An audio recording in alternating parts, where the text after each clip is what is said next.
Good evening, ladies and gentlemen. It is my pleasure to once again welcome you to the annual Technology Ireland Awards. Every year, the entrants just get better. The projects and products and services that Irish companies are delivering are cutting edge and world class. It never ceases to amaze and inspire the manner in which small and medium-sized businesses and companies in Ireland bring their innovation across the globe. We're here tonight to celebrate your tenacity, grit, resilience for surviving and thriving in a volatile and chaotic marketplace that is unprecedented.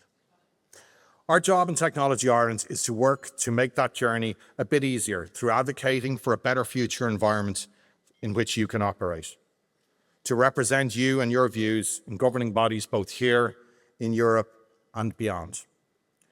Many of you have sent thoughts about what I should focus on tonight. My favourite was an email I received at 6:30 this morning entitled, "Release the Rage."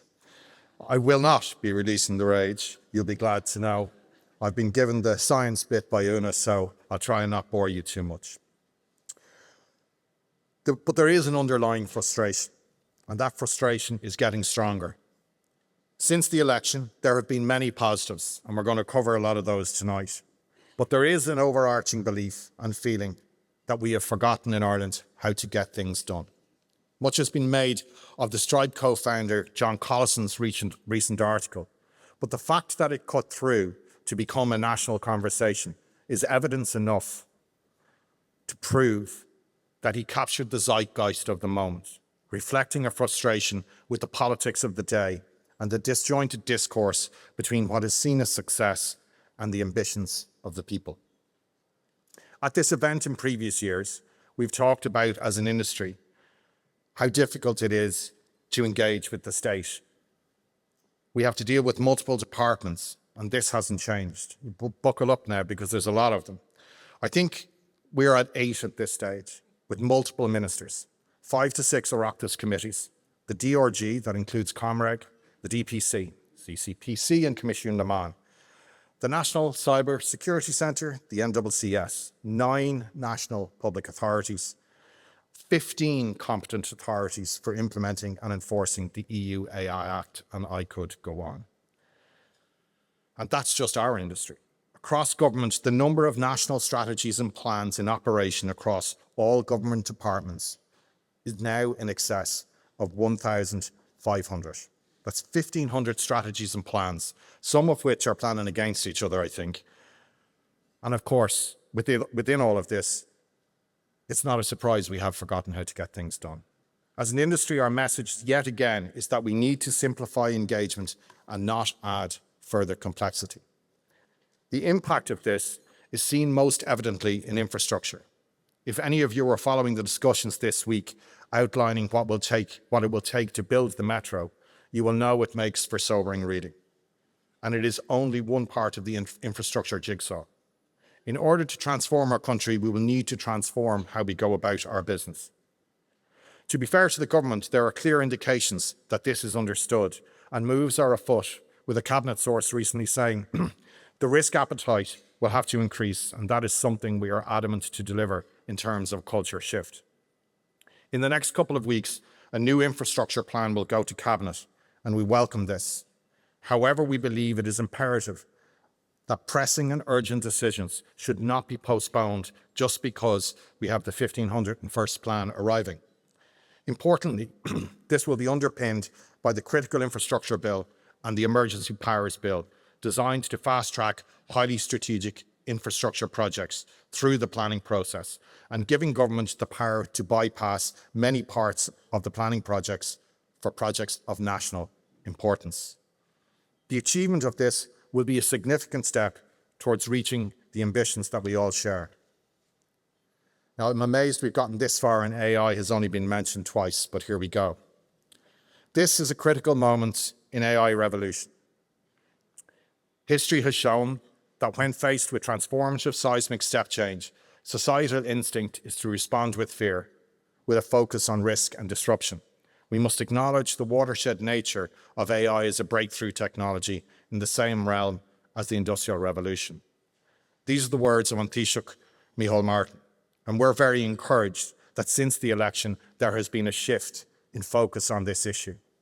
This is evidenced by the appointment of the first AI Minister, Minister Niamh Smith, the dedicated responsibility for AI in the public service to PUR, the soon-to-be established National AI Office with an allocated budget, most importantly, and the establishment of the AI Joint Oireachtas Committee.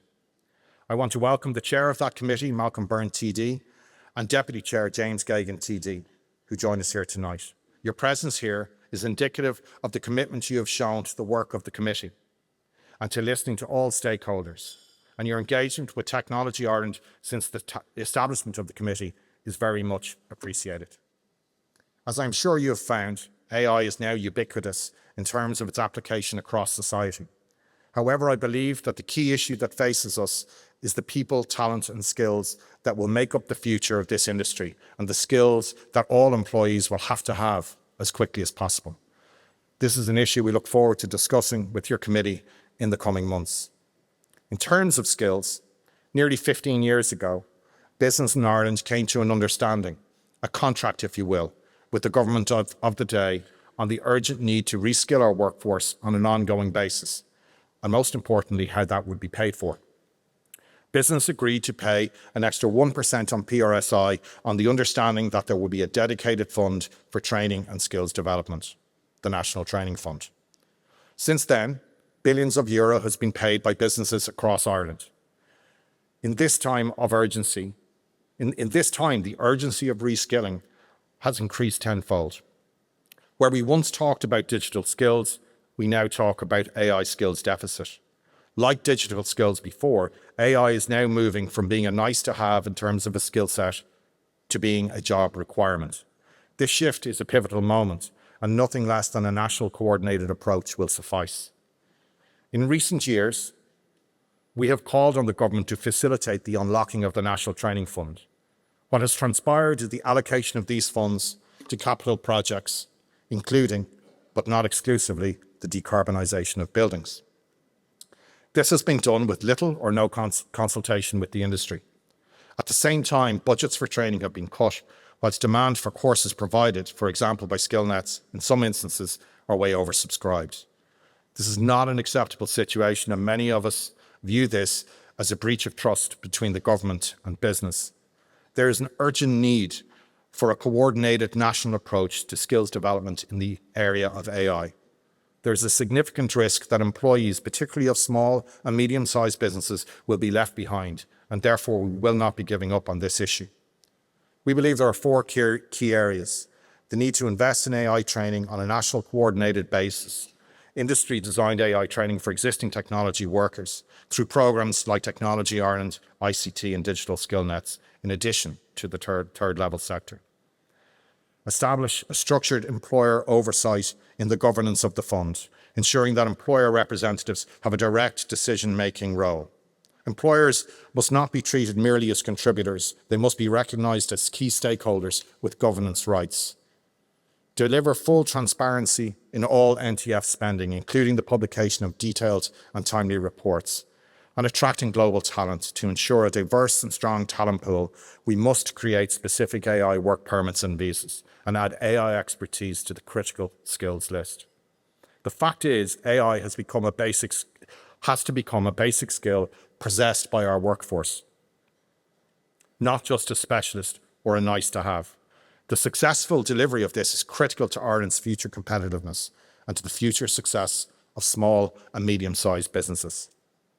In terms of competitiveness, we are just over a year on from the famous Draghi report.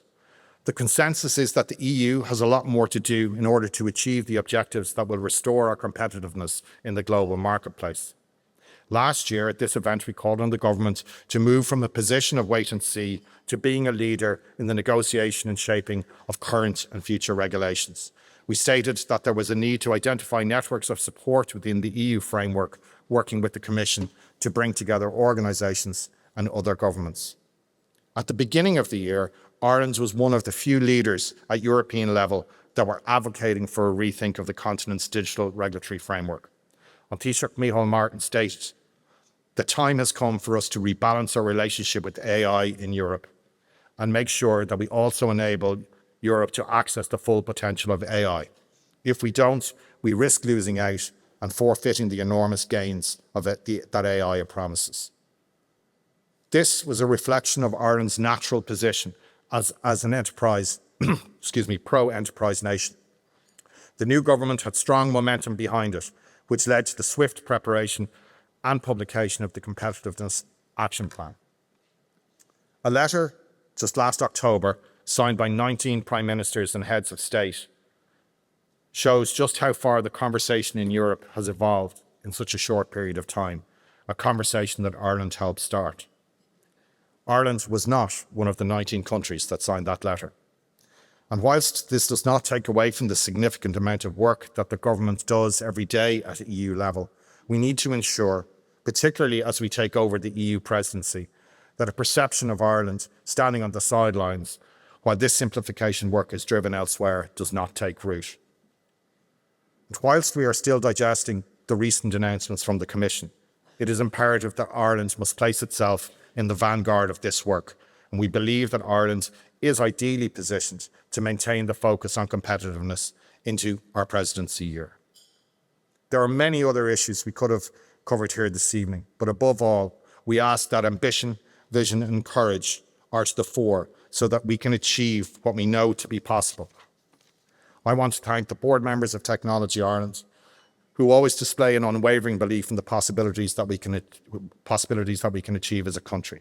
I want to thank the IBEC events team, Una and her team, Austin, Caroline, and particularly Gillian for the work that they do. And particularly in Gillian's case, one of her many, many tasks is to police the content of this speech, which I deeply resist. So I thank her for her tolerance. Finally, I want to thank the sponsors, and most importantly, my good lady wife, and enjoy your starter. Thank you very much.